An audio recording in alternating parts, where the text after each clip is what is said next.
Hello and welcome to Big Orbit's Cardfight Vanguard weekly update. My name is James and today I'll be going through the cards shown throughout the past 7 days. The last of the VRs for VEBO5 has finally been shown with colourful pastoral Caro. Her first skill is Melody, Continuous Vanguard Circle, Rearguard Circle. This unit gets boost and Continuous Rearguard Circle. During the battle it boosted, this unit gets plus 5000 power. This is shared to all of your units with Melody. This is incredible as there are 5 VRs and naturally they are all grade 3s and you typically want as many on the field as possible.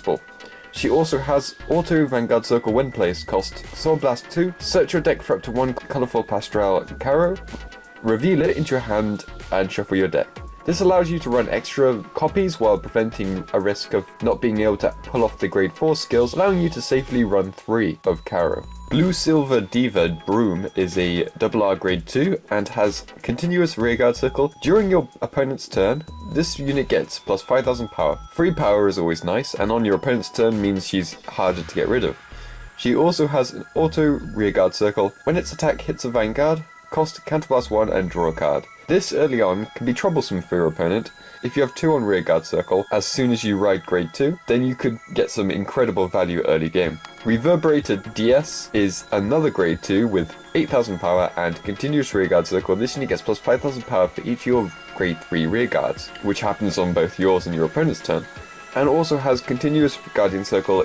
If you have a grade 3 rearguard, this unit gets plus 5000 shield. This makes her a very useful attacker and defender, as you'll likely want grade 3s on rearguard circle for the harmony buffs. Link Joker gets Sharp Ring of Collapse. Alnalam, a grade 1 with auto rearguard circle at the end of the battle that it boosted a Vanguard. If your opponent's Vanguard is grade 3 or greater and 2 or more Guardians were retired for the battle, cost retire this unit and draw 2 cards. I'm really liking the playstyle of making your opponent work around your cards by guarding with things they normally wouldn't, and getting to draw 2 cards is well worth it. For Kagero we have Dragon Knight Walid, a grade 1 with auto rearguard circle when placed. If your opponent has 3 or less rearguards, all of your units in the same column as this unit get plus 3000 power until the end of the turn. This is not very good as it is just plus 6000 for a turn, but if Kagero ever goes self-retiring, then this would be a good target to then play another the next turn. We also have a lot of promos this week. To carry on with Kagero, we have the grade 3 Dual Axe Archdragon. It has the skill of Act Vanguard Circle, cost counterblast 1, discard a card from your hand, retire all your opponent's rearguards in the back row. And until the end of turn, when your opponent would call a card to Guardian Circle, he or she must call 2 or more at the same time. For a promo, this is incredible. It's pretty cheap cost for the amount of value you're getting, and you can use it every turn. Your opponent has to call 2 or more cards for the whole turn as well, making this an incredibly undercosted card. Kagero also get the 7k grade 2 with Bursting Lance Dragon. It has auto rearguard circle when it attacks Vanguard. If you have more rearguards than your opponent, this unit gets plus 3000 power until the end of the battle. When this attack hits, choose one of your opponent's rearguards and retire it. This condition is really easy to fulfill with Dual Axe Dragon, and with your opponent having to double block, there's a higher chance your opponent will just let this hit. Crunching Jalita Balua is a grade 1 for Link Joker with auto rearguard circle when placed, costs Soul Blast 1, and your opponent cannot turn his or her cards face up during your opponent's next end phase. If your opponent can't re-ride, then this will allow Delete to last even longer, and in Premium it means Lock will stay around for longer, which is incredibly nasty. Also, your opponents won't be able to countercharge during that period, so if you're against Mega Colony and they have Small Captain Butterfly Officer, as at the end of the turn her skill won't activate. For Grand Blue we have the grade 2 with 8k power, Ben the Ghosty. His skill is auto when it is put into the drop zone for the deck, cost Soul Blast 1 and call this card to rearguard circle. With the self-milling of Grand Blue this becomes pretty reliable, especially if we get to see something with selective milling in their next set. Outer Princess JC is a Nova Grappler grade 1, and unfortunately not a hero. Her skill is Continuous Rearguard Circle. When you or your opponent would choose your unit for an effect of your opponent's card, choose units including this unit as much as possible. To put simply, this means if someone were to choose a card to retire or bind, for example, she would have to be the chosen unit. If they target more than one unit, then she must be one of those units. It's a bit awkwardly worded, but overall it's an alright card, especially if you have some really decent cards on the field that you don't want to get rid of. Hardbone Knight Aiden is a Gold Paladin grade 2 with auto rearguard circle when placed until the end of your opponent's next turn. This unit cannot be attacked and cannot be chosen by your opponent's effects. This makes him almost invincible for a turn, unless your opponent can retire him without targeting him.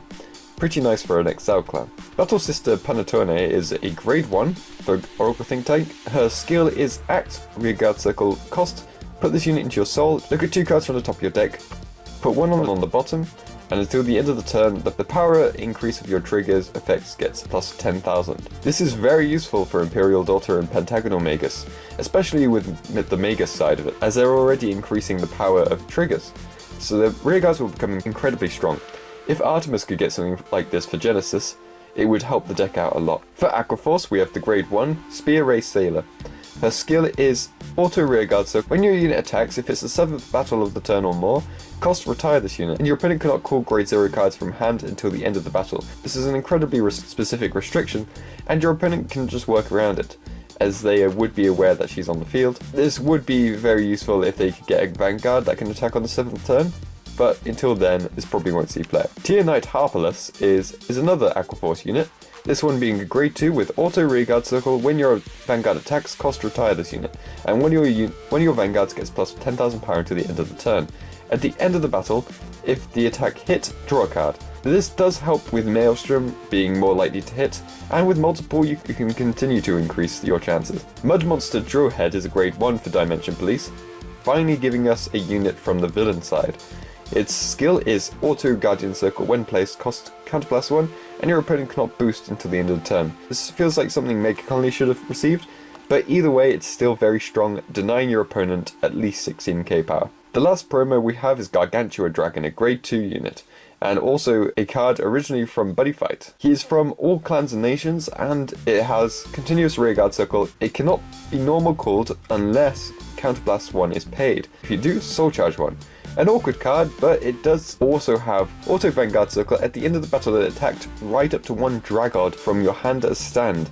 He's a Dragod himself, but we currently haven't seen any other Dragods. You could get some early turn 2 pressure with this card, allowing you several trigger checks by riding this card continuously. We finally have some news on VEBO8 named My Glorious Justice. It contains Aquaforce, Grand Blue and Dimension Police, and the picture we've seen shows Glory Maelstrom. Now with the previous Aquaforce promos that give plus 10k power to the Vanguard, this could work really well, as it's likely that Glory Maelstrom will have some kind of guard restricting. Also to note, the Dimension Police monster could be a sign that we see Zeal in this set.